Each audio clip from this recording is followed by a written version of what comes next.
Hello friends, welcome to Bhairava view 786. இன்றைக்கி நம்ம பார்க்க போகிறது சொந்த வீடு யோகம் கிடைக்கணும்னா வைகுண்ட ஏகாதேசி அன்னைக்கு இந்த மாதிரி ஒரு குறிப்பிட்ட பரிகாரத்தை செஞ்சு பாருங்கள். இந்த மாதிரி பூஜையை செஞ்சு பாருங்கள். கண்டிப்பாக ஒரு குறிப்பிட்ட நாட்களுக்குள்ள உங்களுக்கு சொந்த வீடு வாங்கக்கூடிய யோகம் கண்டிப்பாக ஏற்படும்.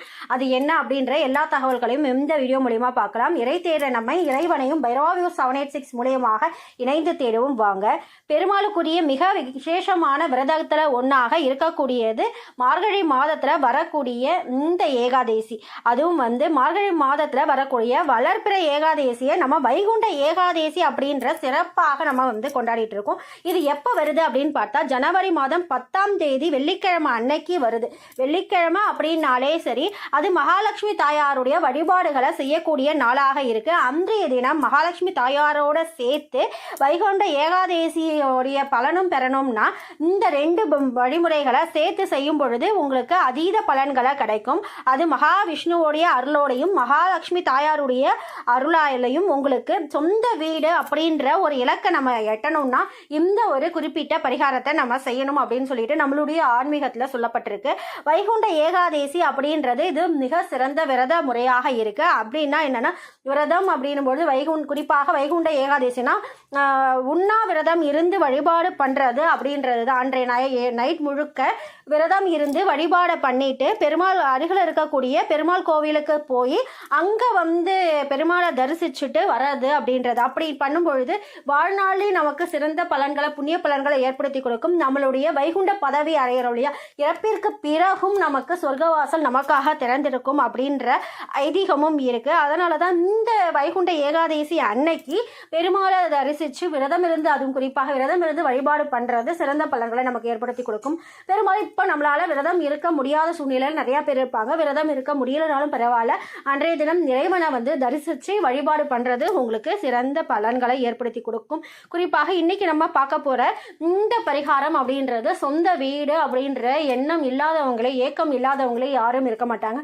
எல்லாருக்குமே நமக்குன்னு ஒரு சிறிய வீடா இருந்தாலும் சரி, அது சொந்த வீடா இருக்கணும் அப்படின்ற ஆசையோடு இருப்போம்.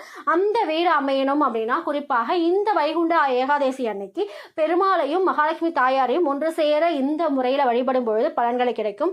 அதற்கு நம்ம வீட்டில் துளசி மாடம் இருக்கு அப்படின்னா அந்த துளசி மாடத்தை சுற்றி நம்ம எப்பவுமே கிளீன் பண்ணி வச்சுட்டு அந்த இடத்துல மாலை நேரத்தில் இந்த வழிபாடு செய்கிறது வெள்ளிக்கிழமை மாலை நேரத்தில் சிறந்த உத்தமமான பலன்களை ஏற்படுத்தி கொடுக்கும்.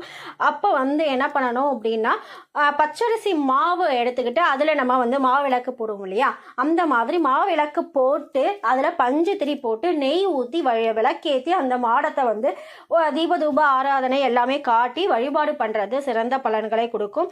இந்த வைகுண்ட ஏகாதேசி அன்னைக்கு துளசி மாடத்தை கிட்ட இந்த மாவிளக்கு ஏற்றி வழிபாடு பண்ணுறது சொந்த வீடு அப்படின்ற இலக்கை எட்டுறதுக்கான வழிகளை ஏற்படுத்தி கொடுக்கும். ஒருவேளை நம்ம கிட்ட துளசி மாடம் இல்லை அப்படின்னா ஒன்றும் பிரச்சனை இல்லை. உங்கள் வீட்டில் இருக்கக்கூடிய பூஜை அறையிலேயே நீங்கள் மாவிளக்கு போட்டு வழிபாடு பண்ணுறது உங்களுக்கு நல்ல பலன்களை கொடுக்கும்.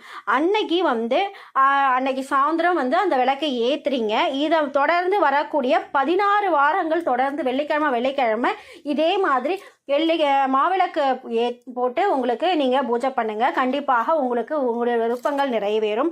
அந்த மாவிளக்கு போட்டு மாலை நேரம் முழுக்க நம்ம விளக்கேற்றி வைக்கிறோம். அப்புறம் என்ன பண்ணணும் பார்த்தா, அந்த மாவிளக்கு அதே இடத்துலையே அன்று இரவு முழுக்க இருக்கட்டும். மறுநாள் அந்த மாவிளக்கை எடுத்து நீங்கள் பசுமாட்டுக்கு கொடுத்துருங்க. ஒருவேளை உங்கள் வீட்டுக்கிட்ட அங்கே பசுமாட்டு இல்லை அப்படின்னு சொல்லிட்டு பார்த்தா கால் படாத இடத்துல எங்கேயாவது போட்டுருங்க. செடியிலே எங்கேயா ஓடுற தண்ணி அந்த மாதிரியான இடத்துல போடுறது நமக்கு நல்ல பலன்களை ஏற்படுத்தி கொடுக்கும். இந்த மாதிரியான முறையில் வைகுண்ட ஏகாதேசி அன்னைக்கு துளசி செடி கிட்ட நீங்க இந்த தீபத்தை ஏற்றி பாருங்க. உங்க வாழ்க்கையில இருக்கக்கூடிய பிரச்சனைகள், இந்த வீடு சம்பந்தப்பட்ட பிரச்சனையை தாண்டி வேற என்னென்ன பிரச்சனைகள் இருக்கோ அது எல்லாமே தீந்துரும். யாம் பெற்ற இன்பம் பெருக வையகம். இறைவனுடைய ஆசீர்வாதத்தாலையும் இந்த குபேர பிரபஞ்சத்துடைய ஆசீர்வாதத்தாலையும் உங்கள் தேவைகள் அனைத்தும் நிறைவேறி நீடூழி வாழணும் இந்த இறைவனுடனும் இந்த குபேர பிரபஞ்சத்திடமும் கேட்டுக்கிற. வாழ்க வளமுடன், வாழ்க வளமுடன், வாழ்க வளமுடன். உங்களுக்கு இந்த வீடியோ ரொம்ப பிடிச்சிருக்குன்னா ஒரு லைக் பண்ணிட்டு உங்களுக்கு இந்த வீடியோக்கான கமெண்ட் எதனா கொடுக்கணும்னு நினச்சிங்கன்னா நீங்கள் கமெண்ட் பாக்ஸில் கமெண்ட் தெரிவிக்கலாம். வேறு என்ன பிரச்சனைக்கான தீர்வுகள் உங்களுக்கு தேவைப்படுது, என்ன மாதிரியான வழிபாடுகளை பற்றி தெரிஞ்சுக்கணும்னாலும் சரி, அதை நீங்கள் கமெண்ட் பாக்ஸில் கமெண்ட் பண்ணிங்கன்னா அந்த குறிப்பிட்ட வழிபாடுகள் என்ன பண்ணணும், எப்படி மந்திரம் ஜபிக்கணும், எந்த மாதிரியான மந்திரங்களை ஜபிக்கணும் அப்படின்றதுக்கான வீடியோவையும் நான் ரெடி பண்ணுறதுக்கு ஈஸியாக இருக்கும்.